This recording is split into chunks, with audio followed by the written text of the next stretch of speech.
ফেরাউনের ঘরে সারা জীবন প্রতিপালিত হয়েছিল, ফেরাউনের আদর সোহাগ পেয়ে জীবনের বড় অংশ কাটিয়েছিল যে আসিয়া, আল্লাহ তাআলা কোরআনে তাকে সমগ্র বিশ্বের সকল মুমিনের মডেল বানিয়ে দিয়েছেন। আল্লাহ বলেন, তুমি কেমন ঈমানদার, যদি নিজের ঈমানকে মাপতে চাও, নিজের ঈমানকে যাচাই করতে চাও, তাহলে ফেরাউনের স্ত্রীর ঈমানটা দেখো না। অদরাবাল্লাহু মাসালাল লিল্লাযিনা আমানু ইমরাআত ফিরআউন, ফেরাউনের স্ত্রী এত বড় জুলুমের সামনেও বুক টান টান করে দাঁড়িয়ে স্পষ্ট বলেছিল, রব্বি ইবনিলি ইনদাকা বাইতান ফিল জান্নাহ, হে আমার রব, দুনিয়ার এই সমস্ত জালেমদের সহযোগী হয়ে বাঁচতে চাই না। আয় আল্লাহ, দুনিয়ার মধ্যে বড় নাজ নেয়ামত চাই না, আমি তো চাই তুমি জান্নাতে তোমার কাছে আমার জন্য একটা ঘর বানিয়ে দিবা। ওয়ানাজ্জিনি মিন ফিরআউন ওয়া আমালি, এই তাগুত, এই জালেম ফিরআউন আর তার সকল কুকীর্তি থেকে আমাকে মুক্তি দিবা, কারণ ওর ঘরে যদি থাকি ইচ্ছায় বা অনিচ্ছায় ওর সহযোগী আমার হতেই হবে। তুমি আমাকে ওর থেকে মুক্তি দিবা, সকল জালেমের থেকে বাঁচিয়ে তুমি আমাকে তোমার কাছে নিয়ে দিবা। তা আল্লাহ রাব্বুল আলামিন কোন যুগে যে কাকে দিয়ে দিনের বাতি জ্বালান, এটা তো একমাত্র তিনিই ভালো জানেন। ফেরাউন কত নিষ্পাপ শিশুকে মারলো যাতে করে তার ক্ষমতার জন্য চ্যালেঞ্জ কেউ না হয়। আল্লাহ তাআলা সেই ফেরাউনের ঘরেই প্রতিপালিত করে বড় বানালেন তাকে, যেই ভবিষ্যতে ফেরাউনের জন্য সবচাইতে বড় হুমকি হয়ে দাঁড়াবে। আল্লাহ নবী মুসা আলাইহিস সালাম, এক হিসাবে বললে তো মুসা আলাইহিস সালামের পালক বাপই হলো ফেরাউন, কারণ এই পেলে পুষে বড় করেছে, শৈশব কৈশোর তারুণ্য তার কাছেই অতিবাহিত হয়েছে, সেও যে কিছু বুঝে নাই তা না। কিন্তু আল্লাহ কোরআনে বলেন, ওয়া আলকাইতু আলাইকা মাহাব্বাতাম মিন্নি, হে মুসা, আমি তোমার চেহারার মধ্যে আলাদা মহাব্বত ঢেলে দিয়েছি। আল্লাহ যদি মহাব্বত ঢেলে দেন কারো চেহারার মধ্যে, দুনিয়ার সবচাইতে নরধম সবচাইতে জালেম দিলটাও তাকে যদি দেখে আর কঠোর হতে পারে না, যত কঠোরতা সব থাকে দূরে দূরে, সামনে আসলে মহাব্বত যেন দিল থেকে উপচে পড়ে। তো এখন যে প্রসঙ্গে বলছিলাম যে আলহামদুলিল্লাহ মাহফিলের প্রধান আকর্ষণটা আলোচনা করে ফেলেছেন, আপনারাও সেই দিন থেকে শুনতে শুনতে ইতিমধ্যে ক্লান্ত হয়ে যাওয়ার কথা, যার আলামত আমি বসেই দেখতে পেয়েছি। আলহামদুলিল্লাহ বলবো না অন্য কিছু বলবো, আল্লাহ ভালো জানেন। তো যেহেতু আপনারাও ইতিমধ্যে ক্লান্ত হয়ে গিয়েছেন, অনেকের পেটেও হয়তো ক্ষুধা লেগেছে, তাই বাড়ির দিকে রওনা করেছে, তো বাকি যারা বসে আছেন তাদেরকেও বেশি সময় কষ্ট দেওয়া আমার জন্য উচিত হবে না। আর এমনিও শারীরিকভাবে অসুস্থ, সেই হিসাবে আমার জন্য একটু সুবিধাই হয়েছে। আমার মনে হয় গত 2-1 বছরে প্রথম এমন দৃশ্য দেখলাম আর কি, যে মাইকের সামনে বসলাম আর আল্লাহর কিছু বান্দা বাড়ির দিকে রওনা করলো। তো যেহেতু 2-4 বছরে আমার দেখা প্রথম দৃশ্য, সেই হিসাবে আমার জন্য সব দিক থেকে একটু সুবিধা হয়েছে আলোচনাটা শর্ট করা। তো আমি জানি না আমার পরে আর কোনো আলোচক আছেন কিনা। আছেন? আচ্ছা, যাক, অল্প টাইমে আলোচনা শেষ হলে ফজরের নামাজে মনোযোগ ভালো থাকবে ইনশাআল্লাহ। তো যেই সূরাটা আমি পাঠ করেছি কোরআন মাজিদের অতি সংক্ষিপ্ত ছোট্ট একটা সূরা, সকলেই জানেন, সকলেরই আশা করি মুখস্থ আছে, আছে না? ইন্না আতাইনাকাল কাউসার আছে তো মুখস্থ? আলহামদুলিল্লাহ। এই সূরার আলোকে 2-1টা কথা বলে আলোচনার ইতি টানবো ইনশাআল্লাহ। 1 নম্বরে দেখেন, আল্লাহ তাআলা এই সূরাটা তার রাসূলকে কখন দিয়েছেন। তাফসীর যেহেতু তাফসীর মাহফিল, সুতরাং কোরআনের এই আয়াতটাকে সামনে রেখেই আল্লাহ তাআলার একটা নির্দেশ এবং নির্দেশনা দিল দিয়ে বোঝার চেষ্টা করেন। যখন আমার রাসূল সাল্লাল্লাহু আলাইহি ওয়াসাল্লামের ছেলে সন্তানগুলো একের পর এক মারা যাচ্ছিল, এক একটা করে বাচ্চা মারা যেত, আর মক্কার অলিতে গলিতে খুশির বন্যা বয়ে যেত। আপনি বলবেন এটা কেমন কথা? কারো বাসায় ইন্তেকালের সংবাদ আসে, মৃত্যুর দুঃসংবাদ আসে, আর অন্য মানুষকে এটা নিয়ে আনন্দ করতে পারে? হ্যাঁ ভাই পারে। তাও তো কাফের মুশরিকরা করেছে ওই যুগে, এখন তো মুসলমানরাই করে।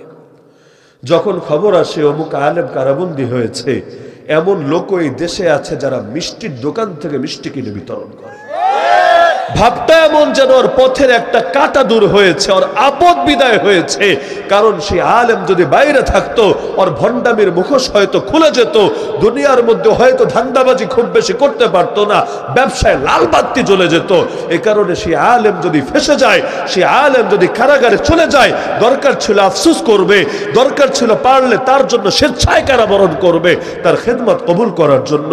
কিন্তু না, এমন লোক আছে যেটাই বাংলাদেশ দেখেছে যে তারা আরো মিষ্টি বিতরণ করে আনন্দ উদযাপন করেছে। তো আল্লাহ রাসূল সাল্লাল্লাহু আলাইহি ওয়াসাল্লামের এক একটা ছেলে যখন মারা যেত, আনন্দ করে তারা বলতো, আরে মোহাম্মদ রে নিয়ে এত টেনশনের কিছু নাই, এত চিন্তার কোনো কারণ নাই। মোহাম্মদ তো একজন লেজ কাটা পুরুষ, নাউজুবিল্লাহ মিন যালিক। লেজ কাটা পুরুষ বুঝেন? ঠিক হবে না সাউন্ড? আগে ভালোই পেয়েছিলাম এই মাইক, আজকে কি হয়েছে আল্লাহ ভালো জানে। মোহাম্মদ একজন লেজ কাটা পুরুষ মানে বোঝেন?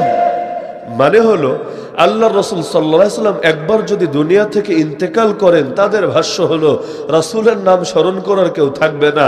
কারণ বংশের বাতি জ্বালায় ছেলেরা, ছেলেই যখন বেঁচে নাই তার বংশের বাতি জ্বালাবেটাকে। একবার যদি দুনিয়া থেকে চলে যায়, তার নাম স্মরণ করার কোনো মানুষও থাকবে না পৃথিবীর বুকে। বলেন না নাউযুবিল্লাহ?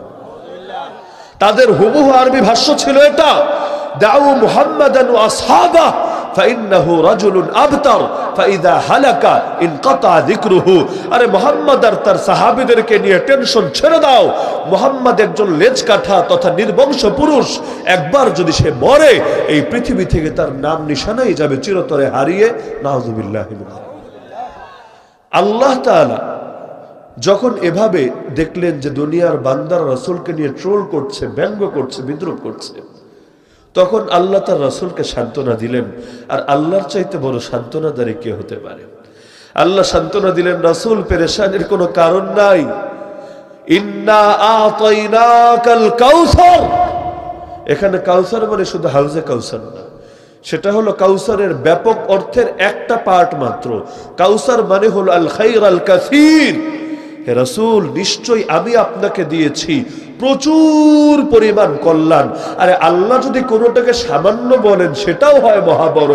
আরে রাষ্ট্রপতি এসে যদি আপনার বাড়িতে পুরস্কার দেয়, কি দিবে? একটা চকলেট কিন্তু দিবে না। যে যত বড় হয় তার পুরস্কারের মানও তত বড় হয়ে যায়। এক রাজা যখন আরেক রাজারে পুরস্কার দেয়, একেবারে সাধারণ পুরস্কারও যদি দেয়, সেটার দামও বাজারে কয়েক কোটি টাকা থাকে। তো আল্লাহ রাব্বুল আলামিন যদি সামান্য দেন, কোরআনে আছে ওয়ারিদওয়ানুম মিনাল্লাহি আকবার। আল্লাহর সামান্য সন্তুষ্টিও জগতের সবচেয়ে বড় নিয়ামত, জগতের সবচেয়ে বড় প্রাপ্তি। তো সেই আল্লাহই বলছেন, হে রাসূল, আমি আপনাকে প্রচুর পরিমাণ কল্যাণ দিয়েছি। তো আল্লাহ তাআলা তার রাসূলকে সান্ত্বনা দিলেন, আমি আপনাকে প্রচুর পরিমাণ কল্যাণ দিয়েছি, দুনিয়াতেও দিয়েছি, আখিরাতেও দিব। সুতরাং দুনিয়ায় কি হারালেন কি পেলেন এটা নিয়ে চিন্তার কোনো কারণ নাই। আমি যাকে চমকে দেব, দুনিয়ার কেউ তাকে ডুবাতে পারবে না। অন্য সূরায় যেটাকে এভাবে জানিয়েছেন, ওয়ারাফা'না লাকা যিকরাক, আমি আল্লাহ আপনার আলোচনাকে, আপনার স্মরণকে সমুন্নত করে দিয়েছি। এই কারণে যেখানে আল্লাহকে ডাকতে হয় সেখানে আল্লাহর সঙ্গে রাসূলকেও ডাকাকেও আল্লাহ ঈমানের অংশ বানিয়ে দিয়েছেন। কালেমা পড়বেন কার নামে? মৌলিকভাবে তো পড়েন আল্লাহর নামে, লা ইলাহা ইল্লাল্লাহ। কিন্তু কালেমা কখনোই পরিপূর্ণ হবে না যদি না এর সঙ্গে যোগ করেন রাসূলের নাম মুহাম্মাদুর রাসূলুল্লাহ সাল্লাল্লাহু আলাইহি ওয়াসাল্লাম। আযান কখনো পরিপূর্ণ হবে না যদি না আল্লাহর নামের সঙ্গে রাসূলের নামও যোগ করেন। নামাজ কখনোই পরিপূর্ণ হবে না যদি না আল্লাহর নামে প্রশংসা করার পরে, আত-তাহিয়াতু পড়ার পরে রাসূলের নামেও সালাত এবং সালাম পাঠ না করেন। তো আল্লাহ তাআলা তার নামের সাথে রাসূলের নামকে এমন ভাবে জুড়ে দিয়েছেন, জমিনে যতদিন আল্লাহর নাম লোকে স্মরণ করবে ততদিন বাধ্যতামূলকভাবে রাসূলের নামও স্মরণ তাদের করতে হবেই হবে।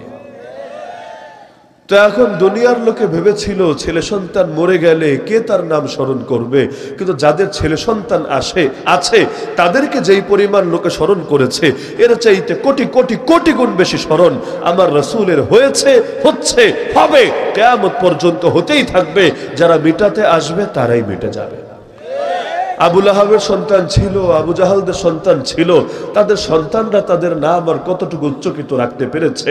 কিন্তু আমার রাসূলের ছেলে সন্তান না থাকার পরও তার নামে দুনিয়ার মধ্যে সবচাইতে বেশি সমুন্নত হয়ে আছে। তো আল্লাহ তাআলা রাসূলের শানে যখন আঘাত আসলো, জবাব কিন্তু রাসূলের দেওয়া লাগে নাই, তার আগে আল্লাহ নিজেই দিয়ে দিলেন, ইন্না আতাইনাকাল কাউসার। অপরদিকে মাঝখানে এসে আল্লাহর নিয়ে সমালোচনা শুরু হয়ে গেল। রাসূলকে নিয়ে সমালোচনা ছিল, রাসূলের কোনো ছেলে বেঁচে নাই, রাসূলের কোনো ছেলে জিন্দা নাই। আর আল্লাহর নিয়ে সমালোচনা শুরু করে দিল উল্টা, আল্লাহর বাচ্চা আছে, আল্লাহর ছেলে আছে, আল্লাহ ছেলেদেরকে রব মানতে হবে। নাউযুবিল্লাহ। এখন আল্লাহর ছেলেটাকে এক এক দল দাবি করলো, এক একজনকে। খ্রিস্টানরা বলল ঈসা মাসীহ আলাইহিস সালাম আল্লাহর পুত্র। নাউযুবিল্লাহ। وقالت النصارى المسيح ابن الله ইহুদিরা বলল না উজাইর আল্লাহর পুত্র, ঈসা আলাইহিস সালাম তাও তো নবী, উজাইর কোন নবীও না, উজাইর একজন ওলি, উজাইর হলো তাওরাতের একজন হাফেজ। তারা তাকেই বানিয়ে দিল আল্লাহর বেটা, আল্লাহর পুত্র। আর মক্কার মুশরিকরা আরো এক ধাপ অগ্রসর হয়ে তারা বলল, আরে না রে, আসমানে যে ফেরেশতাগুলো আছে, জমিনেও যত ফেরেশতা ছড়িয়ে ছিটিয়ে আছে, এই ফেরেশতারা হলো আল্লাহর কন্যা, নাউযুবিল্লাহ। তো একদল বানালো ছেলে আর একদল বানালো মেয়ে। এর মধ্যে আবার দুই গ্রুপ হলো, একদল বলো ডাইরেক্ট আল্লাহ বাচ্চা জন্ম দিয়েছে যেভাবে আমরা বাচ্চা জন্ম দিই, আরেকদল বলল আল্লাহ নিজে জন্ম তো দেয় নাই, তবে আল্লাহ তাআলা সম্মানার্থে সন্তান হিসাবে গ্রহণ করেছেন। যেমন অনেকে এমন আছে বিয়ে হয়েছে 20 বছর, বাচ্চা কাচ্চা হয় না, পর একটা বাচ্চারে দত্তক আনে, তাকে এনে সন্তান হিসাবে গ্রহণ করে। আসলে ঔরসের সন্তান না, আসলে তার স্ত্রীর গর্ভের সন্তান না, তবে সন্তান হিসাবে গ্রহণ করে। তো এখন একদল বলল, আরে না, মূলত ঈসা আলাইহিস সালাম বা অমুক তমুক তারা আল্লাহ তাআলার জন্ম দেওয়া বেটা না, বরং আল্লাহ সম্মানার্থে তাদেরকে পুত্র হিসাবে গ্রহণ করেছেন, নাউযুবিল্লাহ। আল্লাহ তাআলা প্রতিটা দলকে নিয়ে আলাদা আলাদা ধিক্কার জানিয়েছেন। যেমন মুশরিকদেরকে বলেছেন, আরে নিজেরা নিজেদের মেয়ে হলে জ্যান্ত দাফন করে ফেলিস, কারণ লজ্জা লাগে। তোরা ছেলেকে পছন্দ করিস, মেয়েকে পছন্দ করতে পারিস না, তো যেই জিনিস নিজেদের জন্যই পছন্দ করিস না, সেই জিনিস আল্লাহর জন্য সাব্যস্ত করতে একটু কি বিবেকে বাঁধে না, একটু কি বুকটা কাঁপে না? আলা সাআ মা ইয়াহকুমুন, বড় নিকৃষ্ট তোদের বিচার, বড় বেইনসাফি তোদের বিচার। তো এখন এভাবে আল্লাহর নিয়ে যখন সমালোচনা শুরু হলো, আল্লাহ অমুকরা জন্ম দিছে, আল্লাহ তমুকরা জন্ম দিছে, তখন আল্লাহ তাআলা তার নবীকে আদেশ দিলেন, এবার তুমি প্রতিবাদ করো। পার্থক্য বুঝতে পারছেন? যখন রাসূলকে নিয়ে সমালোচনা হয়েছিল, রাসূলের শান রিসালাতের উপর আঘাত এসেছিল, তখন জবাব দিয়েছেন কে? আরে বলো, জবাব দিয়েছেন কে? ইন্না আতাইনাও দিয়েছেন, তাব্বাত ইয়াদা আবি লাহাবি ওয়া তাব্বার মধ্যেও দিয়েছেন। আবু লাহাব যখন আঙ্গুল উঁচিয়ে বেয়াদবি করেছিল, এই মুহাম্মদ খবরদার, তাব্বান লাকা ইয়া মুহাম্মদ আলিহাযা জামাতানা, তোরে ধিক্কার জানাই, তুই কি ফালতু দাওয়াত শোনানোর জন্য আমাদেরকে একত্র করেছিস? আমাদেরকে খেয়ে পরে কাজ নাই, তোর এই ফালতু কথা শুনবো আমরা? নাউযুবিল্লাহি মিন যালিক। এভাবে যখন বেয়াদবি করেছে, আল্লাহ আস্ত একটা সূরা নাজিল করে তার বেয়াদবির জবাব দিয়েছে, তাব্বাত ইয়াদা আবি লাহাবি ওয়া তাব, আরে আবু লাহাবের হাত দুটো ধ্বংস হোক, যেই হাত উঁচিয়ে তুই রাসূলের দিকে তুলছিস, রাসূলের শানে কটাক্ষ করছিস, তোর হাত দুটো বরবাদ হোক। শুধু তাই না, সায়াসলা নারান যাতা লাহাবি ওয়া ইমরাতু, তুইও জাহান্নামে যাবি, তোর বউ জাহান্নামে যাবে, তোরা কেউ বাঁচবি না, তোদের সবাইকে আমি পাকড়াও করে ছাড়বই ছাড়ব। তো যখন আঘাত আসে শানের রিসালাতের উপর, জবাব দেন কে? যখন আঘাত আসে আল্লাহর উপর, তখন জবাব দেওয়ার দায়িত্ব, জবাব দেওয়ার আদেশ আল্লাহ দেন কাকে? মুহাম্মাদুর রাসূলুল্লাহ সাল্লাল্লাহু আলাইহি ওয়াসাল্লাম। কিন্তু রাসূল তো নিজের থেকে বানায় বানায় কথা বলেন না, রাসূল যা বলেন কার থেকে বলেন? ওমা ইয়ানতিকু আনিল হাওয়া ইন হুয়া ইল্লা ওয়াহয়ু ইউহা। তো আল্লাহ তাআলা রাসূলকে বলে দিলেন, রাসূল কি বলবেন শিখে নেন আমার থেকে। কুল হুয়াল্লাহু আহাদ আল্লাহুস সামাদ লাম ইয়ালিদ ওয়া লাম ইউলাদ ওয়া লাম ইয়াকুল লাহু কুফুয়ান আহাদ। আপনি বলে দেন আল্লাহ এক, আল্লাহ চিরনির্মুখাপেক্ষী, আল্লাহ কখনো কাউকে জন্ম দেন নাই, আল্লাহ কারো থেকে জন্ম নেন নাই, আল্লাহর সমকক্ষ কেউ হবে না। না ঈসা আল্লাহর পুত্র, না উযাইর আল্লাহর পুত্র, না মালায়েকা ফেরেশতা আল্লাহর কন্যা, আল্লাহর কোনো পুত্র হয় না, আল্লাহ নিজেও কারো পুত্র না।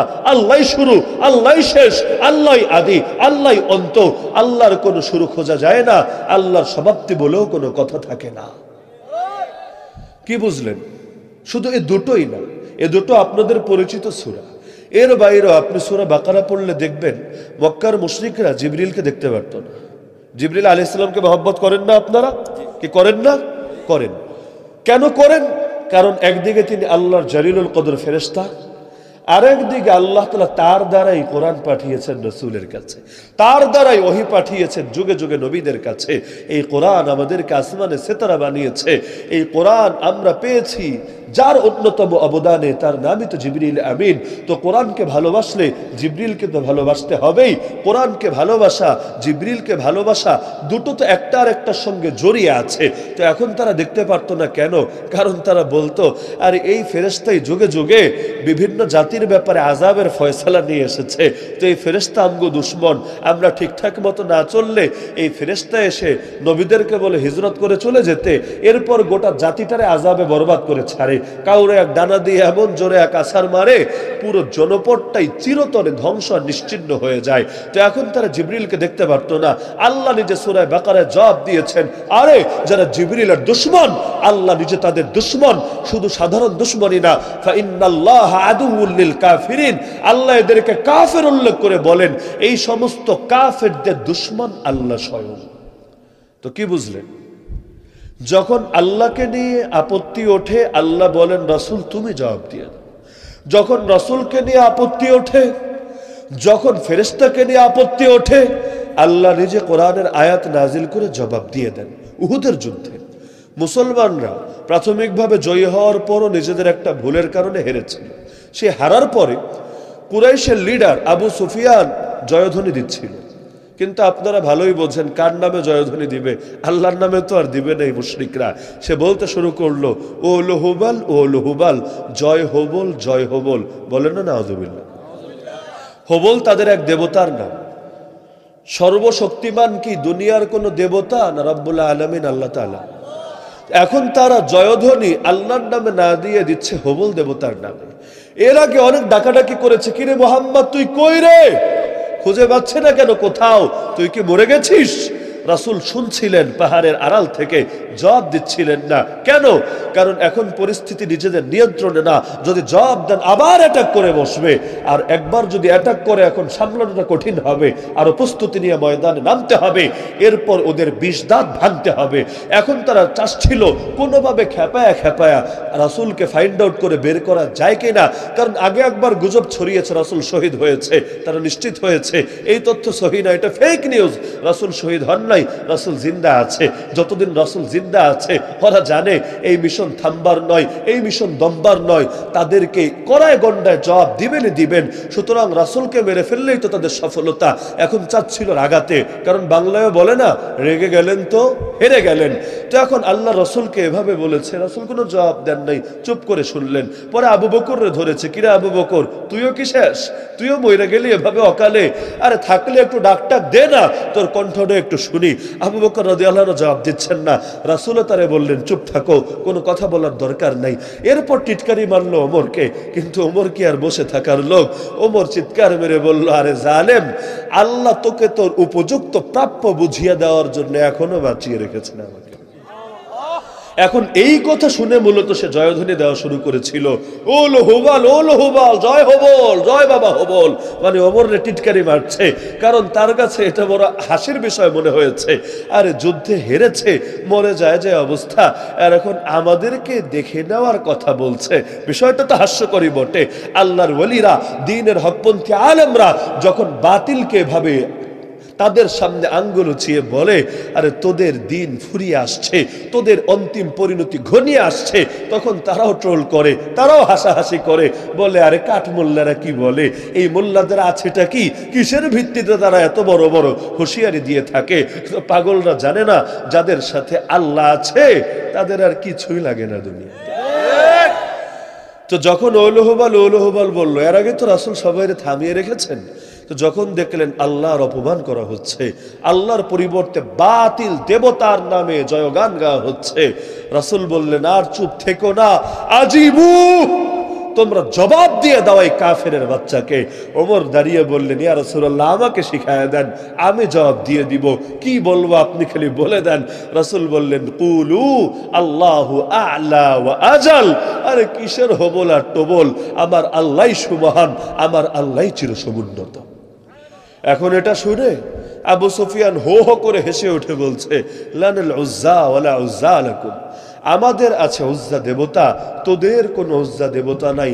আরে কাফেররা দুনিয়ার বিবেচনায় ওদেরকে অনেক বড় বড় জ্ঞানীগুণী মনে হতে পারে, আর ওদের যুক্তিগুলোকেও বাহ্য দৃষ্টিতে অনেক শক্তিশালী যুক্তি মনে হতে পারে, কিন্তু হকের মোকাবেলায় এগুলো এতই কাঁচা কথা যেন এগুলো সব হলো কচুরি পাতার পানির মতো অথবা সমুদ্রে থাকা ফেনার মতো, যেগুলোর কোনো স্থিরতাই নাই। কেনানও তো যুক্তি দিয়েছিল, ইবলিসও তো যুক্তি দিয়েছিল।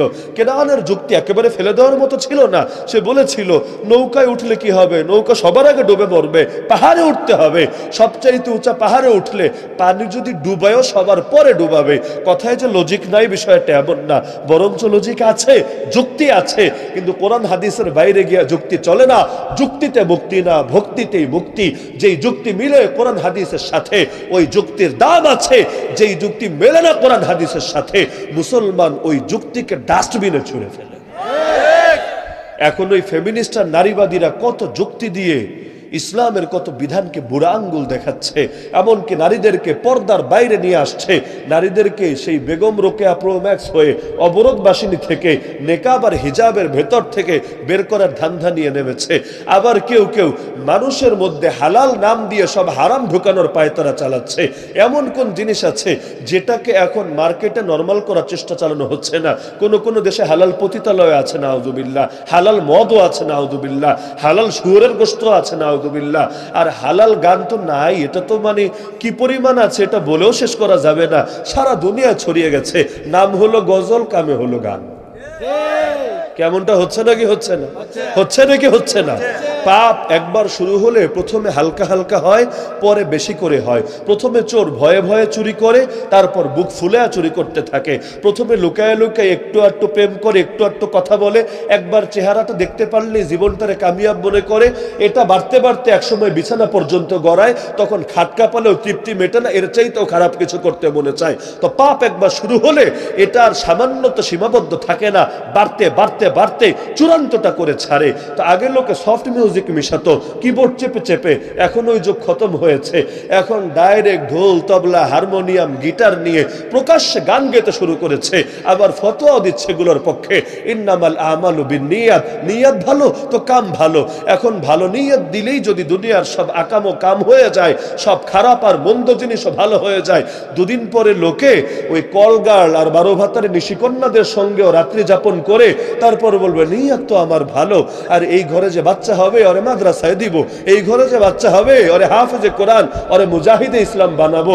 এখন বলবে নিয়ত যেহেতু ভালো, সুতরাং কাজ কি আর কালো হতে পারে? কাজটা অবশ্যই ভালো। কি মানবেন নাকি? মানবেন নাকি? আজকাল এগুলো দিয়েই যুক্তি দিচ্ছে। আরে গান শুনে তো সবাই শোনে।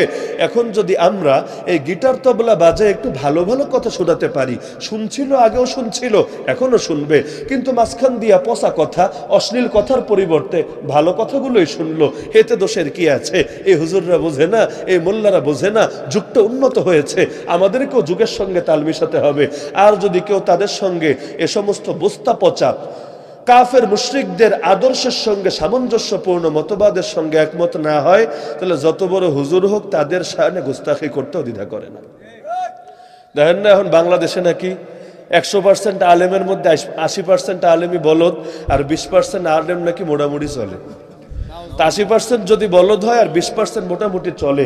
যেই ফতোয়াটা দিচ্ছে সে কোন ক্যাটাগরিতে পড়ে এটাও তো চিন্তার বিষয়। তার ভাইয়েরা কোন ক্যাটাগরিতে পড়ে, তার আব্বারা কোন ক্যাটাগরিতে পড়ে। আরে যাদেরকে সে আমির হিসাবে পরিচয় দিচ্ছে, যেই দলের ব্যানার ব্যবহার করে জাতিকে বিভ্রান্ত করছে, তারা বা কোন ক্যাটাগরিতে পড়ে? 100-র বাইরে তো আর কিছু আছে বলে আমার জানা নাই। 100%-এর উপরে হয় নাকি? 101%, 100-1.5% এটি তো হয় না। 100% মানে সব। এখন যদি 80%-এই বলে দেয় বলদ, আর 20%-এ বলে মোটামুটি চলে, এই দেশে আর বাকি থাকেটাই কি? আর কোন 20% মোটামুটি চলে তাও আল্লাহ ভালো জানে। হয়তো যেগুলো ওলামায়ে চাটুরে, যারা চাটাচাটি করে, সুন্দর নাম ওলামায়ে চাটুরে, একমাত্র তারাই হয়তো 20%-এর মধ্যে পড়ে, আর সকল হকপন্থী আলেম তারা 80%-এর মধ্যে যায়। নাউযুবিল্লাহি মিন যালিক। তো এখন ভালো হলে কি করতে হবে জানেন? মন খুশি করে চলতে হবে। যে যত আকাম কুকাম করুক সেটার পক্ষে বলতে হবে, পক্ষে না বললেই তখন গালি খাওয়া লাগবে। ওই যে আমার আগে উপস্থাপক সাহেব বললেন না, তখন গালি শেষ নাই, কখনো বেয়াদব, কখনো এটা, কখনো সেটা। আর যদি সবাইরে চাটাচাটি করে চলতে পারেন, সবাইরে তেল মালিশ করে সেই রকম খুশি রাখতে পারেন, এক প্যাকেট ডিম বিরিয়ানি নিবেন, বিনিময়ে জান্নাতের টিকিট দিবেন। আবার একটা উন্নয়ন দেখবেন।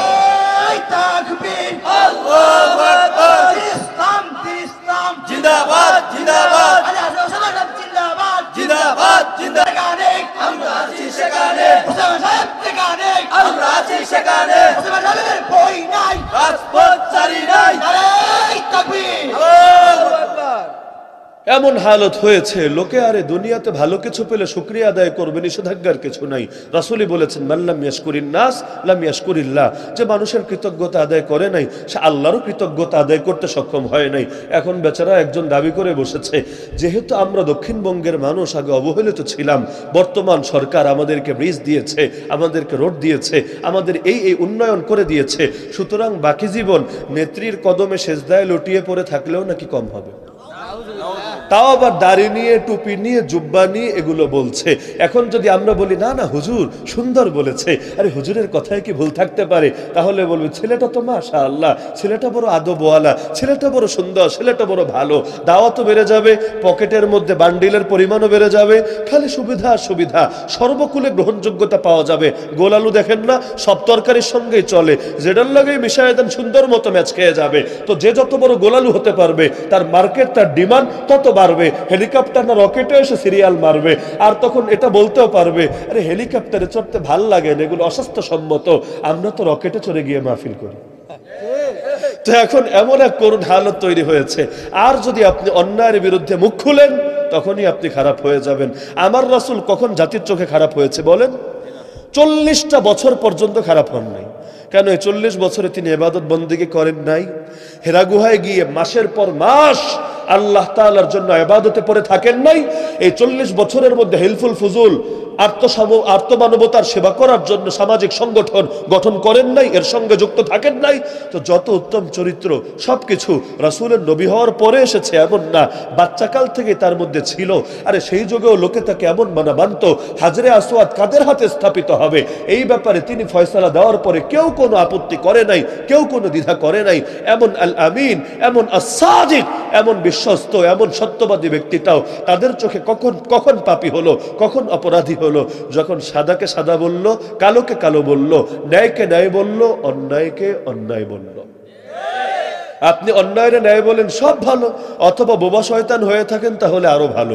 অনেক সময় প্রকাশ্যে তেলবাজি করলে একদল আবার বিপক্ষে চলে যায়, যায় না? এটা যায় কিনা? যায়, এটা কমন। ওই বেচারা দেখেন না জান্নাতের টিকিট পেয়েছে, আর মাকাম কমছে না বাড়ছে? আরে জাতির চোখে কমছে না বাড়ছে? কমছে। এমন কমেছে, ইনশাআল্লাহ আগামীর পৃথিবীতে মির্জাফরদের নামের পাশে ওই নামগুলো যুক্ত হবে। দালালিরা লোকে পছন্দ করে না। ওই যে এক জায়নিস্ট শাইখে তেল আবিবি ইহুদিদের পক্ষে দালালি করছে না, ফিলিস্তিনের বিপক্ষে ফতোয়াবাজি করছে না, সেদিন বেশি ধরে না আপনি লিখে রাখেন। কেউ যদি কাউরে বলে তুই আস্ত একটা আবু বকর জাকারিয়া, সে অপমানিত বোধ করবে। সে বলবে কি রে আমারে এমন একটা গালি দিলি? যদি বলে গালি কই দিলাম, আমি তো তোরে বলি দিলাম, একটা নাম বললাম, পরে বলবে বুঝছো আমি কিছু বুঝি না, সব বুঝি। মির্জাফর এটা নাম না, এটা গালি। ফেরাউন, নমরুদ, হামান এগুলো নাম না, এগুলো গালি। ইবনে আলকামি, মির সাদেক এগুলো নাম না, এগুলো গালি। তো যারা দালালি করে কাফেরদের পক্ষে, তাদের নামগুলো আর বলি হয় না, নামগুলো হয়ে যায় গালি। কে বাস্তব না অবাস্তব? তো এখন তেল মালিশ করলে লোকে অপছন্দ করে অনেকে, এটা ঠিক, কিন্তু চুপচাপ থাকলে তো সবাই খুশি। বাস্তবতা এমন না? বোবা শয়তান সাকিতু আনিল হাক্কি শাইতানুন আখরাস, চুপচাপ থাকলে সকলে খুশি, তাহলে মাহফিল আর গন্ডগোল হয় না। আচ্ছা আপনি চিন্তা করেন, এই যে আমাদের মাহফিল টাফিল বন্ধ হয়, দুনিয়ার বিবেচনায় দেখলে আমগুলো লস না? দুনিয়ার বিবেচনা করলে আমগুলো লস না? যে পকেটটা একটু ভরতো, এখন পকেটটা ভরলো না। এখন আমি যদি চাই আর কোনো মাহফিল বন্ধ না হোক, আপনার কি ধারণা? এই বুদ্ধি আমরা জানি না? কি জানি না? অবশ্যই জানি, খুব ভালো করে জানি। সব দলকে খুশি রেখে কিভাবে কথা বলতে হয় এই ক্ষেত্রে আলহামদুলিল্লাহ পিএইচডি করা আছে আমাদের, এগুলো প্রয়োগ করি না। আরে আরাফতু শাররা লা লিশাররি লাকিন লিতাওয়াক্কি ওয়া মান লাম ইয়ারিফি শাররা ইয়াকাফি। মন্দকে চিনেছি মন্দটা করার জন্য না, বরং মন্দ থেকে বাঁচার জন্য। মন্দকে যদি নাই চিনি, মন্দ থেকে বাঁচবো কিভাবে? আমার কুফর নিয়ে বই নাই, শিরিক নিয়ে বই নাই। কুফুরা শিরিকের বই খুলে দেখেন যে কুফুরা শিরিকের কি লম্বা লম্বা ব্যাখ্যা দেওয়া আছে, যেগুলো অনেক কাফেররা পর্যন্ত এভাবে ব্যাখ্যা করতে পারবে না। তো এখন কুফুর নিয়ে ব্যাখ্যা করেছি কি কাফের হওয়ার জন্য? বলেন না কাফের হওয়ার জন্য, বরঞ্চ কুফুর থেকে নিজেকে বাঁচানোর জন্য, জাতিকে বাঁচানোর জন্য, পরবর্তী প্রজন্মকে সহি তাওহীদ আর সহি ঈমান দেওয়ার জন্য। তা আমরা চাটুরে হওয়ার তরিকা যে মোটেও জানি না, বিষয়টা এমন না। কে কোথায় কেমনে চাটাচাটি করে কি সুবিধা পায়, এগুলো নিয়ে কম বেশি জানা আছে আলহামদুলিল্লাহ, কিন্তু ভেতরের ঈমান, ভেতরের গায়রাত, এগুলো অবলম্বন করতে অনুমতি দেয় না। মাহফিল সারা বছরে একটা না করলে কি হবে? আরে মাহফিল তো আমাদের বিজনেস না, যেটা না করলে ধান্দা বন্ধ হয়ে যাবে, এটা না করলে দুনিয়ায় বড় লস হয়ে যাবে।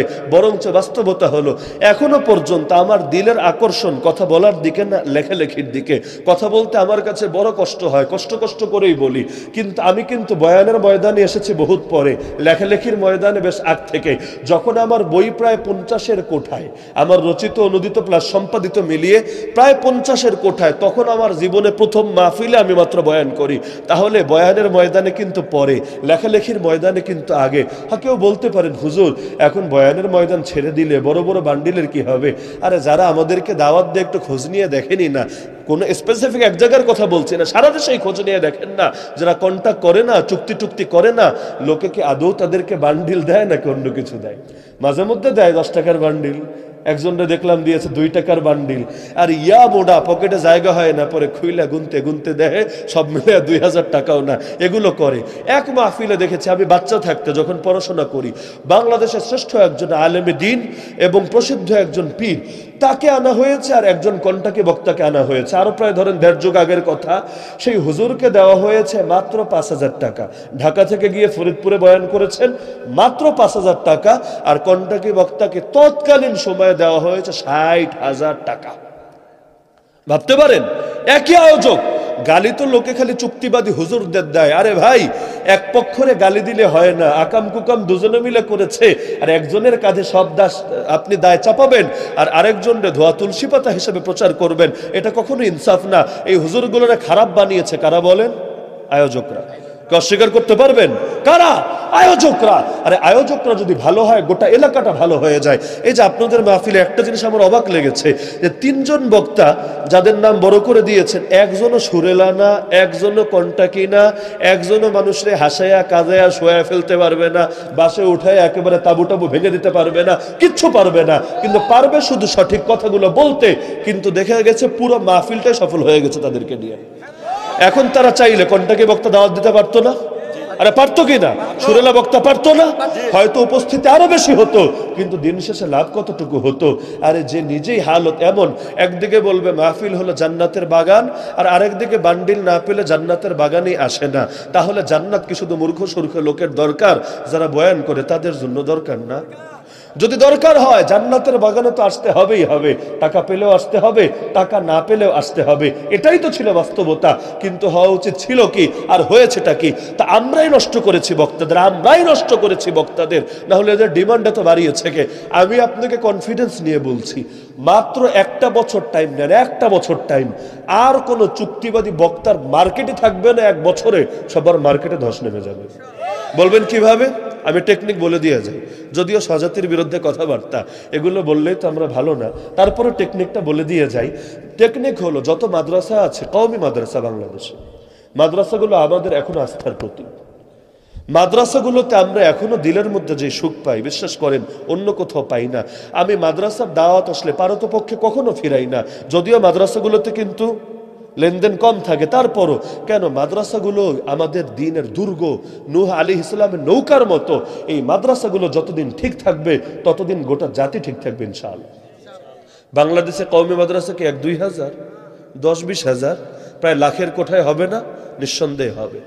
প্রতিটা মাদ্রাসা যদি আজকে উদ্যোগ নেয়, কথাটা শুনে রাখেন, আমল করেন বা না করেন, যদি প্রতিটা মাদ্রাসা আজকে উদ্যোগ নেয়, আমরা আর কোনো চুক্তিবাদী বক্তাকে দাওয়াত দিব না। যারা চুক্তি করে না, হক কথা বলে, শিডিউল পেলে তাদের দিব, যদি তাদের না পাই প্রয়োজনে মাহফিলে করব না, মাহফিল করা ফরজ ওয়াজিব কিছু না, প্রয়োজনে মাহফিলি করব না। তাই বলে আমরা আমাদের আদর্শ, নবী রাসূলদের আদর্শ, সাহাবী তাবেঈদের আদর্শ, সালাফে সালেহিন আকাবিরিন উম্মতের আদর্শ, ওলামায়ে দেওবন্দের আদর্শ জলাঞ্জলি দিব না। আবার যদি মনে চায় প্রয়োজনে পাশের হুজুররে এনে, মসজিদের ইমাম সাহেবকে এনে, এলাকার বড় মসজিদের খতিব সাহেবকে এনে, অথবা বড় মাদ্রাসার মুহতামিম সাহেবকে এনে, শাইখুল হাদিস সাহেবকে এনে তাদেরকে নিয়ে বয়ান করিয়ে দিব। তারা হয়তো সুর দিতে পারবে না, তারা হয়তো হুঙ্কার ছুটতে পারবে না, কিন্তু বিশ্বাস করেন ইখলাসের সঙ্গে তারা যে কথাগুলো বলবে, শ্রোতা 10,000 লাগবে না। যদি 100 জন থাকে, আল্লাহ চাইলে 100 জনের 90 জনই দ্বীনের সৈনিক হয়ে গড়ে উঠতে পারে। তো যদি সবগুলো কওমি মাদ্রাসায় উদ্যোগ নেয়, কওমি মাদ্রাসার বাইরে যত সংগঠন আছে, যেমন একটা মাদ্রাসা না একটা সংগঠন, কিন্তু আমার জানা মতে কোনো সংগঠন এমন নাই যেটা কোনো না কোনো মাদ্রাসা বা আলেম ওলামার সঙ্গে সম্পর্ক রেখে চলে না। বাস্তব না অবাস্তব? এই যেমন আপনাদের সংগঠন, আপনারা আলেম ওলামার সঙ্গে সম্পর্ক রাখেন কিনা, মাদ্রাসার সাথে রাখেন কিনা? তো এখন মাদ্রাসাগুলোই যদি এভাবে বয়কটের ডাক দেয়, ডাক যে আমি প্রথম প্রস্তাব দিচ্ছি বিষয়টা এমন না, এটা ডাক অঘোষিতভাবে দেওয়া আছে। আমাদের সিলেটের গর্ব মুনাজির আজম, খতিব আজম, আমি যার নিয়মিত নেক হায়াতের জন্য দোয়া করি, আল্লাহ যাতে তাকে সুস্থতার সঙ্গে আমাদের মাথার উপর তার ছায়াকে দীর্ঘায়িত করে। নাম না বললেও বুঝে ফেলেছেন, আল্লামা নুরুল ইসলাম অলিপুরি হাফিজাহুল্লাহ। আজকে থেকে না, বহু বছর আগ থেকে হযরতের এই রুটিনটা আমরা নিজেরা দেখেছি। যেই মাহফিলে কোনো চুক্তিবাদী কন্টাকি বক্তা আছে আর তিনি জানেন, সে মাহফিলে যান না। এখন সেই যত বড় চুক্তিবাদী হোক আর ছোটখাটো চুক্তিবাদী হোক, বড় চুক্তিবাদীদেরকে হুজুর আবার বলেন কি গলা কাটা, মানে যারা গলায় কেটে ফেলে মানুষের। একদিকে এমন কন্টাক্ট করে যেগুলো আদায় করার জন্য মানুষকে ভিক্ষা করাতে হয় ছোট ছোট বাচ্চাদেরকে দিয়ে। এই দৃশ্যগুলো কার ভালো লাগে ভাই? মাদ্রাসায় বাচ্চাদেরকে ভিক্ষা করানোর জন্য। কিন্তু রাস্তায় ঘাটে গাড়ি থামিয়ে কি পরিমাণ বেইজ্জতির সাথে কয়জনে দেয়? বেশিরভাগ মানুষ দেয় না। ঢাকা শহরে লোকাল বাসে উঠে দেখবেন, বাসে উঠে হাতে একটা হ্যান্ডবিল নিয়ে হুজুর দেন না, হুজুর দেন না। এমনকি আমার গাড়িও 2-1 দিন পর পর বা মাঝে মধ্যেই থামায় যে হুজুর কিছু দিয়া যান না। তা আমি একটু বক্তাদের নামগুলো দেখি, আরে এমন এমন নাম, এগুলো যদি কখনো মুখে আনি এটাও তাদের জন্য বড় লজ্জার বিষয় হবে। যদি তারা জানতো, আল্লাহ, যদি তারা জানতো, এই টাকাগুলো নেওয়ার আগে বুকটা মোচড় দিয়ে উঠতো। এর চাইতে ওই ভাঙা থালা নিয়ে রাস্তায় ভিক্ষা করাও ভালো। আরে একটা কওমি মাদ্রাসা সে কোত্থেকে পাবে? এক বক্তারই 1 লাখ টাকা দিতে আমারে বুঝান। মাদ্রাসাগুলোতে টাকা কি আসমান ফুটা হয়ে পড়ে, জমিন বিদীর্ণ হয়ে বের হয়? প্রতিটা মাদ্রাসা কি পরিমাণ ঋণ করে চলে এটা জানেন না আপনারা? আমরা যারা মাদ্রাসার সঙ্গে সম্পৃক্ত আমরা জানি না কি পরিমাণ কষ্ট থাকে একটা একটা মাদ্রাসা। তো এক বক্তারই যদি দিতে হয় 1 লাখ, আরেকজনে 80,000, আরেকজনে 50,000, টাকা আসবে কোত্থেকে? বাধ্যতামূলকভাবে তারে ভিক্ষা করতেই হবে। এখন বলবেন কেন আনে, কেন? আরে আনে বিভিন্ন চাপে, হয়তো কমিটি চাপ দিয়েছে, অথবা কোনো ব্যক্তি চাপ দিয়েছে যে অমুকরে আনো তাহলে আমি এই পরিমাণ ডোনেশন করব, অমুকরে আনো আমি মাদ্রাসার পাশে থাকবো।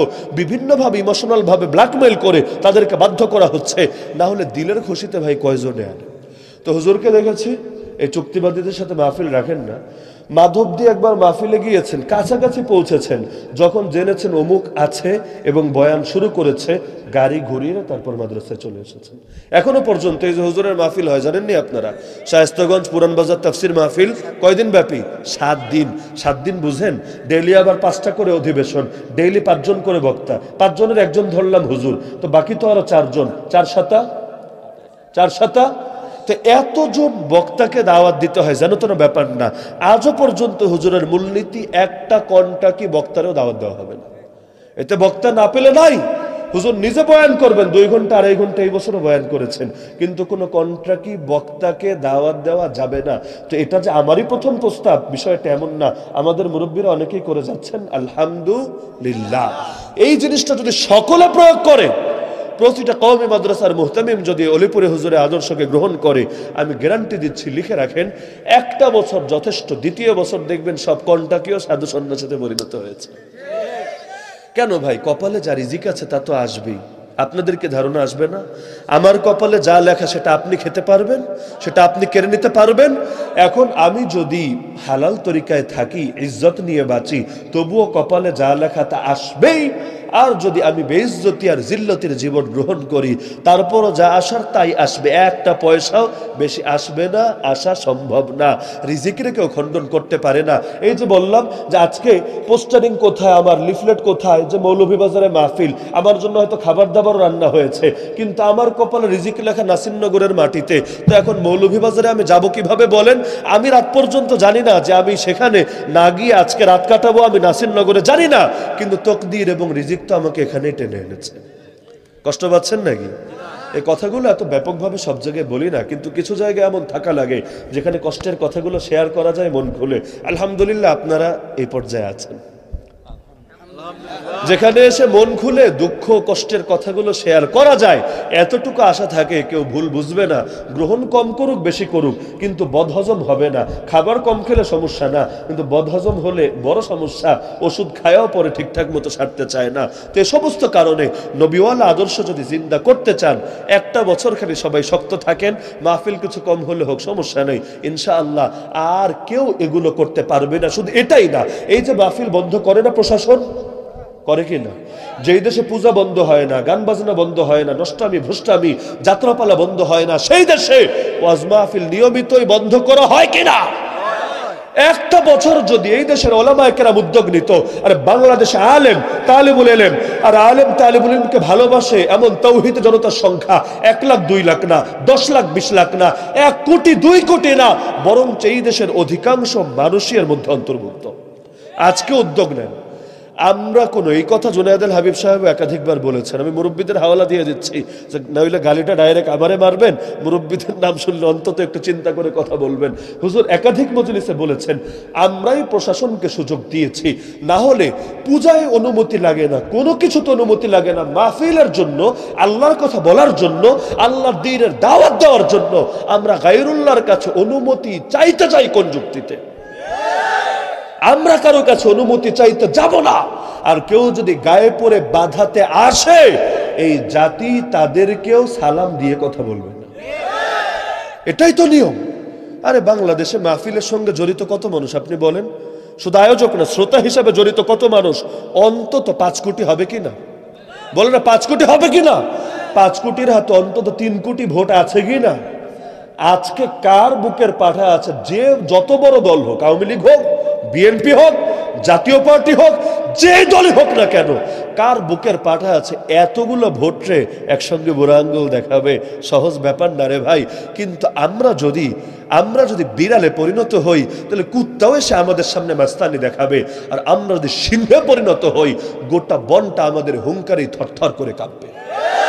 এই দেশে মুসলমান ভেসে আসে নাই, আমরা এখানে কচুরি পানার মতো করে আসি নাই, আমরা এখানকার ভাড়াটিয়া না, আমরা আরেক দেশে জন্ম নিয়ে এখানে পরবর্তীতে নাগরিকত্ব গ্রহণ করা মানুষ না। এই দেশের মানুষই আমরা, এই দেশের জনগণই আমরা, এই দেশের নাগরিককে আমরা। আর আল্লাহর জমিনে দাঁড়িয়ে আল্লাহর কাজ করব, এতে বাধা দেওয়ার হিম্মত দুনিয়াতে কার আছে? হ্যাঁ, এখন যদি বলে যে অনেক হুজুর ধর্মের নামে, অনেক হুজুর,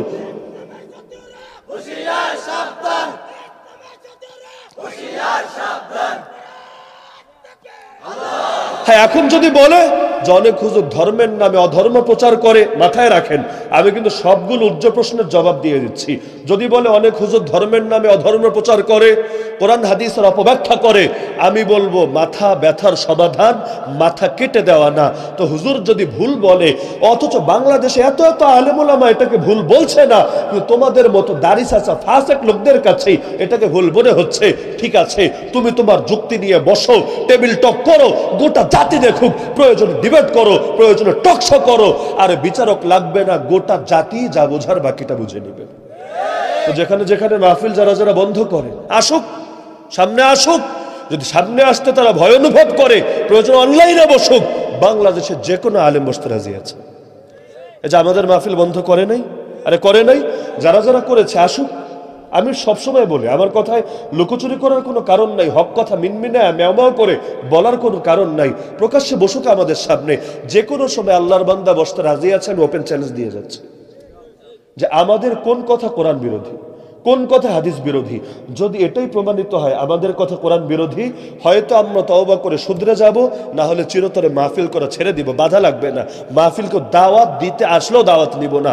আর যদি প্রমাণিত হয় আমাদের কথা সহি কিন্তু ওদের মিশন খারাপ, ওদের অন্তর খারাপ, ওদের দুরভিসন্ধি ভিন্ন কিছু, তাহলে জাতি ওদেরকে লাল কার্ড দেখিয়ে দিবে। আমরা যদি না জাগি মা কেমনে সকাল হবে, তোমার ছেলে জাগলে গো মা রাত পোহাবে তবে। আরে কেউ এটা ভাববেন না যে ষড়যন্ত্র খালি মাহফিল নিয়ে শুরু হয়েছে, মাহফিলই থামবে। আমি লিখে দিয়ে যাব আপনাকে, মাহফিল দিয়ে টেস্ট শুরু হয়েছে। আজকে যদি মাহফিল, যেটার সঙ্গে জনসম্পৃক্ততা সবচাইতে বেশি, এই ক্ষেত্রে যদি ওরা সফল হয়, লিখে রাখেন আগামীতে আপনার মাদ্রাসা বন্ধ করবে, লিখে রাখেন আগামীতে আপনার মসজিদে তালা ঝুলাবে, লিখে রাখেন আগামীতে আপনার খানকাহে আপনাকে শান্তিতে কাজ করতে দিবে না, সেখানেও কি বলবেন কি করবেন ফিল্টারিং করবে, লিখে রাখেন গর্তে ঢুকেও শান্তি পাবেন না, সব জায়গায় আপনাদেরকে পেরেশান করে ছাড়বে। ধর্মের কাজে ধর্মের অনুমতি যথেষ্ট, যারা ধর্মের প্রতিনিধি না তাদের অনুমতির কোনো ধার আমরা ধারি না। আজকে উদ্যোগ নেন, মাহফিল যদি 10টা-20টা কম হয় সমস্যা নেই, ইনশাআল্লাহ আগামী বছর থেকে দেখবেন এই ট্রেন্ড, এই প্রথাই দূর হয়েছে। আর কোনো মাহফিলের জন্য কারো পারমিশন লাগে না। আর আল্লাহর কসম, অন্যদের পারমিশন নিয়ে মাহফিল করার মধ্যে কোনো ইজ্জত থাকে না। এবং এখনো পর্যন্ত বড় বড় অনেক মাদ্রাসা, আমি নাম বলতে পারবো, কয়েকশো নাম আমার জানা আছে, আমি বলতে পারবো, যারা এই যুগে এসে মাহফিল নিয়ে কোনো পারমিশন নেন না। কেউ যদি এসে ঝামেলা করতে চায় এটাকেও পাত্তা দেন না। আর এমন হিম্মত এই দেশে এখনো হয় নাই যে প্রকাশ্যে এসে মাহফিল চলাকালে মাহফিল বন্ধ করবে, কারণ তারা জানে আরে বাঙালি অন্য ক্ষেত্রে আপোষ করুক বা না করুক, ধর্মের বেলায় সোচ্চার, যে নামাজ পড়ে না ঠিকমতো, রোজা রাখে না ঠিকমতো, ও যদি দেখে আলেম ওলামার অপমান হচ্ছে, মসজিদের শানকে গুস্তাখি করছে, দ্বীনের মাহফিল কোরআনের মাহফিল বন্ধ করতে এসেছে, মায়ের একটা আর নিচে পড়বে না। আর এমন মারা মারবে, 2-1টা নিচে পড়লে এগুলো উড়িয়ে দিয়ে দিবে। তো সুতরাং এই সমস্ত কাজ এখনো করে নাই, এত হিম্মত এখনো বাড়ে নাই, কিন্তু আপনারা যদি চুপ থাকেন শীঘ্রই বাড়বে। সুতরাং বাঁচতে হলে রুখে দাঁড়াতে হবেই হবে। তুই যে যখন বললো আমাদের আছে উজ্জা দেবতা, তোদের মুসলমানদের কোন উজ্জা দেবতা নাই, রাসূল বললেন আজিবু, চুপ থেকো না, জবাব দিয়ে দাও। বীর ওমর দাঁড়িয়ে বলেন কি জবাব দিব, শিখায়া দেন। রাসূল বললেন বলে দাও আল্লাহু মাওলানা ওয়ালা মাওলা লাকুম। আরে কাফের শুনে রাখ, আল্লাহ আমাদের মাওলা, তোদের কাফেরদের কোনো মাওলা নাই। তো দুনিয়ায় মুসলমান 1 কোটি 2 কোটি না, কয় কোটি? 180 কোটি প্লাস। যেই সময় 313 ছিলাম তখনই আমরা কাপুরুষতা দেখাই নাই। আর যখন 180 কোটি তখন কাপুরুষতা দেখানোর কোনো কারণই নাই। আল্লাহর কসম, মুমিনের কাছে জিল্লতের জীবনের চাইতে ইজ্জতের মৃত্যু বেশি প্রিয়। বাক্যটা মনে রাখবেন, জিল্লতির জীবনের চাইতে ইজ্জতের মৃত্যু বেশি প্রিয়। 1000 বছর শিয়ালের মতো বেঁচে থেকে লাভ নাই, বাঁচলে একদিনই প্রয়োজনে বাঁচবো, সিংহের মতো মাথা উঁচু করে বাঁচবো। এই কপালটারি হাত দুটো নত করলে একমাত্র রব্বুল আলামিনের সামনে নত করব, দ্বিতীয় কারো সামনে নত করব না। এতে লম্বা টাইম আমাদের বাঁচতে হবে এটা মোটেও কোনো জরুরি না। জোয়ানকালে মেরে ফেলবে, মেরে ফেলুক, আরে ক্ষতি করবে করুক, যা মনে চায় তা করুক, কিন্তু তাই বলে বাতিলের ভয়ে হক যদি হকের কাজ ছেড়ে দেয়, জমিনের মধ্যে আলো আর অন্ধকার পার্থক্য হবে কিভাবে? আরে নবী ইব্রাহিম এমন সময় হকের উপর অবিচল দেখিয়েছেন যখন তার পাশে দ্বিতীয় কোনো মানুষই ছিল না, একা একজন ব্যক্তি পুরো জাতির বিরুদ্ধে লড়েছেন। আল্লাহ কোরআনে তার পরিচয় তুলে ধরেছেন, ইন্না ইব্রাহিমা কানা উম্মাহ, নিশ্চয় ইব্রাহিম একাই একটা জাতি। তো ইব্রাহিম আলাইহিস সালাম কাদের জাতির পিতা? কাদের? ইহুদিদের, খ্রিস্টানদের, বৌদ্ধদের? কাদের? আমাদের মুমিনদের জাতির পিতা। তো পিতার আদর্শই তো হবে সন্তানের আদর্শ। কোনো লুকোচুরির কারণ নাই, তাগুতকে বাতিলকে ভয় করার কোনো কারণ নাই, বরঞ্চ আমরা আমাদের পিতার আদর্শকে আঁকড়ে ধরেই বাঁচবো। যতদিন বাঁচবো ইজ্জত নিয়ে বাঁচবো, মরতে হলে ইজ্জতের মৃত্যুই আস্বাদন করব, তবুও বাতিলের সঙ্গে কোনো আপোষ করব না। পারবেন তো ইনশাআল্লাহ? আপনাদের শহীদ বাড়ি আর মুসলমানদেরকে নিয়ে শুধু আমরা না, গোটা দেশ আশাবাদী। আর আপনাদের বিভাগের নামই হলো সাবেক নাম ইসলামাবাদ। ইসলামাবাদ বুঝেন, যেখান থেকে ইসলাম পুনরায় হবে আবাদ। তো নামেরও তো একটা দাম থাকে, নামেরও তাৎপর্য থাকে। তো যাদের নাম, আর আপনাদের থানার নাম কি? নাসির নগর। নাসির অর্থ কি? সাহায্যকারী। নগর মানে শহর, সাহায্যকারী শহর। তার মানে নামের মধ্যে আছে আপনারা হবেন যুগের আনসার। আল্লাহর নবীর সাহায্যকারী হয়েছিলেন কারা? মদিনার সাহাবীরা। আরবিতে তাদেরকে বলে আনসার। আনসার বহু বচন, এর এক বচনই কি? আরে বলেন এক বচনই কি? নাসির। আপনারা প্রত্যেকে নাসির, সকলে মিলে আনসার। আপনারা এই যুগের আনসার, যাদের হাতে পুনরায় জিন্দা হবে ইসলাম। হিম্মত আছে না? আছে তো হিম্মত? আল্লাহ তাআলা সবাইকে কবুল করুন।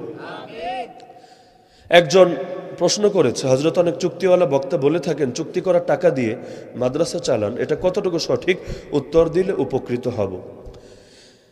এখন মাদ্রাসা চালাতে চাইলে, মাদ্রাসা তো ভাই আলহামদুলিল্লাহ আমরাও চালাই, ছোটখাটো মাদ্রাসা, 120 জন ছাত্র, আমার জায়গাও কম, চাইলেও এর চাইতে বেশি জায়গা দিতে পারি না। যদি আল্লাহ তাআলা ভবনের ব্যবস্থা করেন একসময় ইনশাআল্লাহ 1000 ছাত্র থাকবে। এখনো আলহামদুলিল্লাহ পর্যাপ্ত চাহিদা আছে। মক্তব নুরানি নাজরা পর্যন্ত রাখতে পারি নাই। হেফখানা নামকাওয়াস্তে রাখতে হয়েছে মাত্র 10 জন নিয়ে, একেবারেই যারা বেশি চাপাচাপি করে কাছের লোক বা মাদ্রাসায় অবদান আছে এদের বাচ্চাদের জন্য।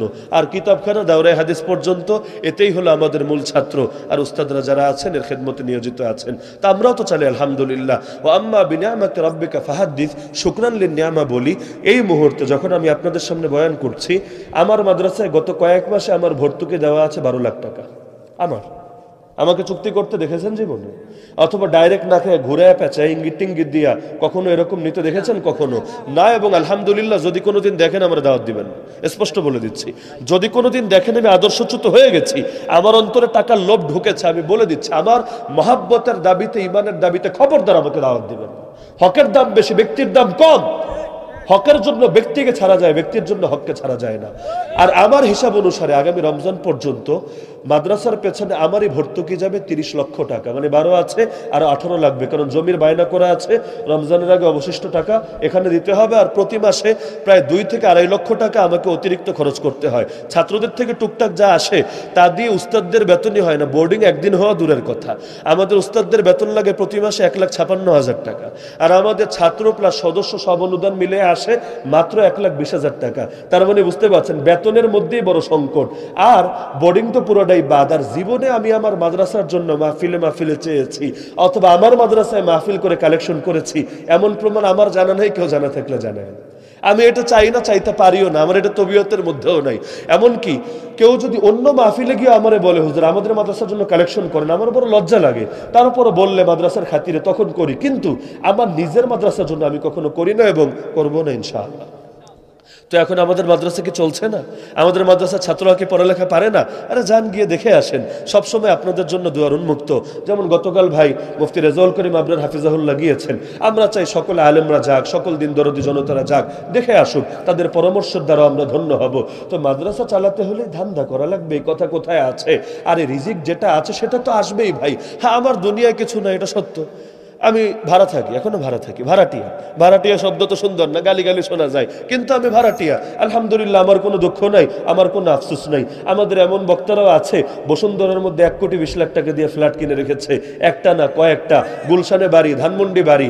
কিন্তু আমি একেবারেই একটা মানে উল্লেখ করার মতো জায়গা না, মানে এটা কোনো ভিআইপি জায়গা না, নাম এখন বলার দরকার নেই। অনেকে তো আমার হামলা টামলা করার জন্য রেডি থাকে, নাম নাই বলি। একেবারেই অখ্যাত অজ্ঞাত একটা জায়গা, বলতে পারেন ডিজিটাল বস্তি। মানে এক বাড়িতে 120টা ফ্যামিলি, 120টা ফ্ল্যাট। এখন বুঝতে পারেন কি পরিমাণ ঘন জনবসতি। অনেক গ্রামেই থাকে না 120টা ফ্যামিলি, তো থাকে কষ্ট করে আলহামদুলিল্লাহ। আমার বাসায় যাইয়েন, একটা সোফা পর্যন্ত পাবেন না।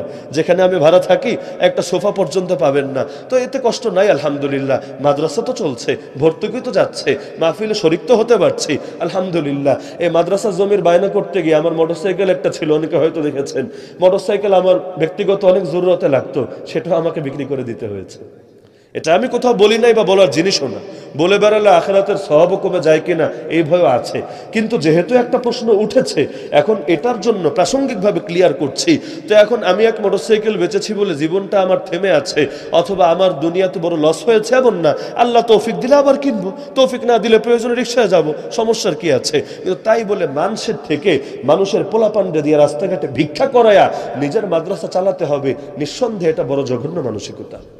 আর একটা খারাপ কথা বলি, যারা এই যুক্তিগুলো দেন তাদের প্রতিষ্ঠানে শিক্ষকদের একটু মতামত শুনে আসেন। আমাদের কাছে ভিন্ন রিপোর্ট আছে। এমন ব্যক্তি আছে দাওয়াত দিতে গেলে অগ্রিম 20,000, তাও মাদ্রাসার নামে, নিজের নামে না, কিন্তু সেই মাদ্রাসার শিক্ষকের 6 মাসের বেতন বাকি আছে, অথচ খালি অগ্রিমের টাকাগুলো দিয়ে বেতন ক্লিয়ার করলে যথেষ্ট। আলহামদুলিল্লাহ, আমি তো নিজের মূলনীতি বানিয়েছি, আমি প্রয়োজনে না খেয়ে থাকলে থাকবো, কিন্তু আমার শিক্ষকরা যাতে কোনো মাসে তাদের বেতন কম না পড়ে। কারণ আমাদের শিক্ষকরা বেতন পায় কত, যদি আমি চেষ্টা করি অন্যদের চাইতে ভালো দিতে, আমাদের 13-14 নিচে করে বেতন নেই, 15, 16, 17, 18 পর্যন্ত আছে। তো কওমি মাদ্রাসা অনুসারে এটা বর্তমানে কোন মাপে পড়ে আপনারা বুঝতে পারছেন না। যেহেতু প্রাইভেট মাদ্রাসা না, সবার থেকে বেতন নেই না, চাইলেও আর চাইতে বেশি দেওয়া সম্ভব না।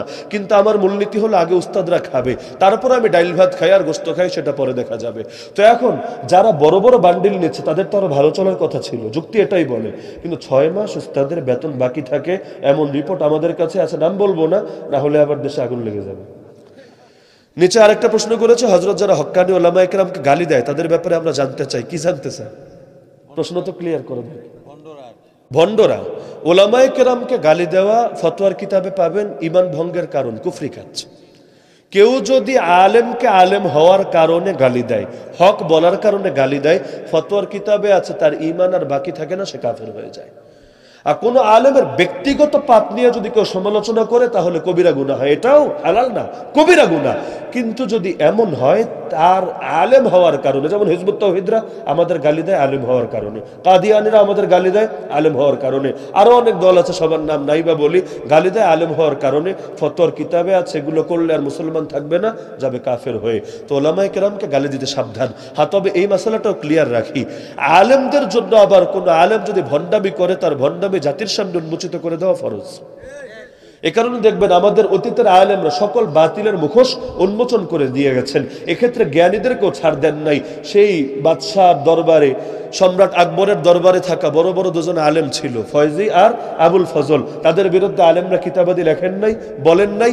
এই যুগে ওই যে বিরিয়ানি খায়া খায়া জান্নাতের টিকিট বেচে, তাদের বিরুদ্ধে আমাদের আলেমরা বলছেন না, বলছেন, আগামীতেও বলতে থাকবেন। কারণ ভণ্ডের বিরুদ্ধে বলা এটা নাহি আনিল মুনকার, অর্থাৎ অসৎ কাজ থেকে নিষেধ করার অংশ, এটা আলেমের উপর ফরজ। আল্লাহ তাআলা আমাদের সবাইকে বিষয়গুলো সঠিকভাবে বোঝার তৌফিক দান করুন। ফাসাল্লি লিরাব্বিকা ওয়ানহার ইন্না শানিআকা হুয়াল আবতার। آمنت بالله صدق الله العلي العظيم وبلغنا رسوله النبي الكريم। তারাউল্লাহ খাদিমুল কোরআন পরিষদের উদ্যোগে আয়োজিত আজকের এই 8ম বার্ষিক তাফসিরুল কোরআন মহাসম্মেলনের সম্মানিত সভাপতি মণ্ডলী ও আয়োজকবৃন্দ, উপস্থিত আমার শ্রোতা ওয়াজিবুল ইহতিরাম হযরত উলামায়ে কেরাম, এলাকার গণ্যমান্য মুরব্বীগণ, স্থানীয় এবং দূরদূরান্ত থেকে আগত দিন দরদি কোরআন প্রেমী প্রিয় তাওহীদি জনতা এবং পর্দার আড়ালে থাকা মা ও বোনেরা, সেই দিন থেকে উলামায়ে কেরাম কোরআন ও সুন্নাহর আলোকে অত্যন্ত গুরুত্বপূর্ণ আলোচনা করেছেন। বাদ আসর বয়ান করেছেন আজকের মাহফিলের প্রধান অতিথি, আমাদের সকলের হৃদয়ের মনি মহাব্বতের ব্যক্তিত্ব, প্রিয় ব্যক্তিত্ব, উম্মার আত্মার সংশোধনকারী, দিলের চিকিৎসক মুফতি আনিসুর রহমান আশরাফি হাফিজাহুল্লাহ। তো মাহফিলের প্রধান দুই রওনকে আলহামদুলিল্লাহ আলোচনা করে ফেলেছেন। তা আকাশে সূর্য ওঠার পরে চাঁদের আলো নজরে পড়ে না, আর সেটার খুব বেশি প্রয়োজনও দেখা দেয় না। তো মাহফিলের প্রধান অতিথিরা আলোচনা করার পর তারপর সাধারণদের লম্বা চওড়া কথা বলার বেশি প্রয়োজন থাকে না। তো সেই হিসাবে আমার জন্য সুবিধা যদি আমার নামের সাথে লেখা বাদজোহর, গত বছর আলোচনা করেছিলাম সম্ভবত দিনের বেলায়, বাদজোহর না বাদজুমা, আচ্ছা বাদজোহর, যাক সেই হিসাবে এবছরও একই সিলসিলা ছিল। তো কর্তৃপক্ষ বললেন যে রাতের বেলা আসলে সুবিধা হয়, আর রাতে মাহফিল ছিল মৌলভীবাজার 2টো। তো সেখানকার আমাদের লেবাসধারী কিছু মানুষের উস্কানিতে প্রশাসন উদ্যোগ নিয়ে 2টা মাহফিলই বন্ধ করে দিয়েছে জেলা প্রশাসনের পক্ষ থেকে। তো একদিকে 2টো মাহফিল বন্ধ করেছে, আর একদিকে এক রাতের মধ্যে নতুন করে 3টা মাহফিল অ্যাড হয়েছে। একটা করে এসেছি আপনাদের এখানে, এটার দাওয়াত তো আগেই, আর একটা পোস্টারে নাম ছাড়াই একটা মাহফিল করে এসেছে, যেখানে এখন মুফতি আনিসুর রহমান আশরাফি হাফিজাহুল্লাহ যাবেন, চুনারুঘাট বা শুল্লা মাদ্রাসা। তারপর আপনাদের এটা শেষ করে নাসিরনগরে আরো 2 জায়গায় যেতে হবে। সবচাইতে অবাক হয়েছিলাম, চুনারুঘাট গিয়ে দেখি পোস্টারের নিচে লেখা, পোস্টারে সৌজন্য থাকে না, যে পুরো পোস্টারের খরচটা কারা দিয়েছে, 2 জনের নাম লেখা। একজনের পরিচয় দেওয়া ASI Bangladesh police, ASI Bangladesh police, আর একজনের পরিচয় দেওয়া বাংলাদেশ সেনাবাহিনী। আমি অবাক হয়ে গেলাম। একদিকে প্রশাসনের লোকেরা মাহফিল বন্ধ করে, আরেকদিকে আলহামদুলিল্লাহ প্রশাসনের লোকেরা সহযোগিতা করে মাহফিল সফল করে। তা আল্লাহর দিন তো আল্লাহ বিজয়ী করেন, আল্লাহ যে কার হাতে কখন কি ঘটান এটা একমাত্র তিনি। মহাব্বত বড় কঠিন জিনিস ভাই। চাইছিলাম না, শুরুতে বললাম যে মানে শর্ট করে বলবো, বলে আবার এখান থেকে বিদায় নিব, কিন্তু দেখেন শর্ট আর থাকলো না, কেমন লম্বা হয়ে গেল। আল্লাহ তাআলা আজকের এই মাহফিলকে কবুল করুন। সকলে দুরূদ শরীফ পাঠ করুন। আলামিন ওয়াসসালাতু ওয়াসসালামু আলা সাইয়্যিদিল মুরসালিন ওয়া আলা আলিহি ওয়া আসহাবিহি আজমাইন। ইয়া রাব্বাল আলামিন, ইয়া আরহামার রাহিমিন, ইয়া আহকামাল হাকিমিন। আয় আল্লাহ, আপনি আমাদের আজকের এই তাফসীর মাহফিলকে কবুল করে নেন। আয় আল্লাহ, আপনি আমাদের জিন্দেগীর সকল গুনাহকে ক্ষমা করে দেন। আয় আল্লাহ, জেনে না জেনে, বুঝে না বুঝে, প্রকাশ্যে অপ্রকাশ্যে যত গুনাহ করে ফেলেছি আপনার কাছে ক্ষমা ভিক্ষা চাচ্ছি।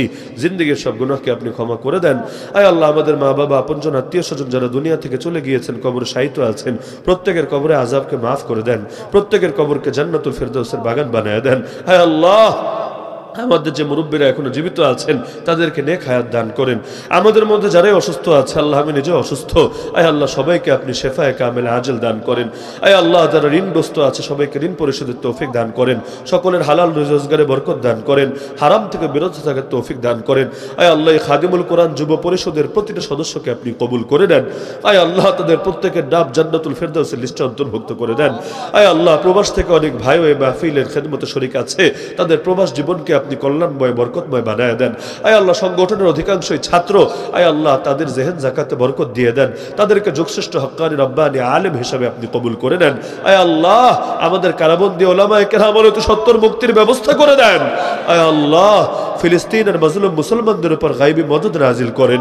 আয় আল্লাহ, হামাসের হাতকে শক্তিশালী করেন। আয় আল্লাহ, ইসরায়েলের কোমরকে আপনি ভেঙে দেন। আয় আল্লাহ, আমাদের আল আকসা আবারও আমাদেরকে ফিরায় দেন। স্বাধীন আল আকসায় গিয়ে দিল খুলে, মন খুলে যাতে ইবাদত বন্দেগী করতে পারি সেই তৌফিক দান করেন। আয় আল্লাহ, আগামীর বাংলাদেশকে ইসলামের বাংলাদেশ বানায় দেন। আগামীর বাংলাদেশকে কোরআনের বাংলাদেশ বানায় দেন। এই দেশ থেকে যারা ইসলামকে উৎখাত করতে চায় ওদেরকে আপনি উৎখাত করে দেন। আয় আল্লাহ, এই মাহফিলকে আপনি কবুল করে নেন। যাদের অর্থে, যাদের অক্লান্ত পরিশ্রমে মাহফিল সফল হলো, তাদের খেদমতগুলোকে কবুল করে নেন। এই খেদমতগুলোকে আখিরাতের নাজাতের ওসিলা বানায় দেন। আয় আল্লাহ, আগামীতে আরো বৃহৎ পরিসরে, আরো সুন্দরভাবে মাহফিলের আয়োজন সম্পূর্ণ করার তৌফিক দান করেন। আয় আল্লাহ, এই দেশের হক্কানি ওলামায়ে কেরামকে আপনি হেফাজত করেন। আয় আল্লাহ, আপনি আপনার নিরাপত্তার চাদরে আবৃত রাখেন। গোটা দেশ আর জাতি মিলে ষড়যন্ত্রে নেমেছে হক্কানি আলেম ওলামার বিরুদ্ধে। আয় আল্লাহ, আপনি তাদেরকে হেফাজত করেন। আয় আল্লাহ, বিশেষ করে অনেক আলেমই এখন মামলার ঝামেলায় ফেসে আছে। আল্লাহ, কোর্টে হাজিরা দিতে দিতেই তাদের মাস পার হয়ে যাচ্ছে। আয় আল্লাহ, আলেমদের জন্য আপনি আসান করেন। আয় আল্লাহ, তাদেরকে মামলার পেরেশানি থেকে আপনি মুক্তি দান করেন। আয় আল্লাহ, ঈমান নিয়ে বাঁচার, ঈমান নিয়ে মরার, কিয়ামতের দিন ঈমানদারদের দলে শামিল হওয়ার তৌফিক দান করেন। আয় আল্লাহ, আগামীতে আরো বৃহৎ পরিসরে, আরো সুন্দরভাবে এই মাহফিলের আয়োজন সম্পন্ন করার তৌফিক দান করেন। আয় আল্লাহ, মৃত্যুর আগে আপনার ঘরের মেহমান বানায়েন। আয় আল্লাহ, একটাবার হলেও রাসূলকে স্বপ্নযোগে দেখে যাতে আমাদের দিল আর চোখকে ঠান্ডা করতে পারি সেই তৌফিক দিয়েন। ওয়া সাল্লাল্লাহু তাআলা আলা খাইরি খালকিহি ওয়া নূরি আরশিহি মুহাম্মাদ ওয়া আলা আলিহি ওয়া আসহাবিহি আজমাইন বিরহমাতিকা ইয়া আরহামার রাহিমিন। ভালো জানেন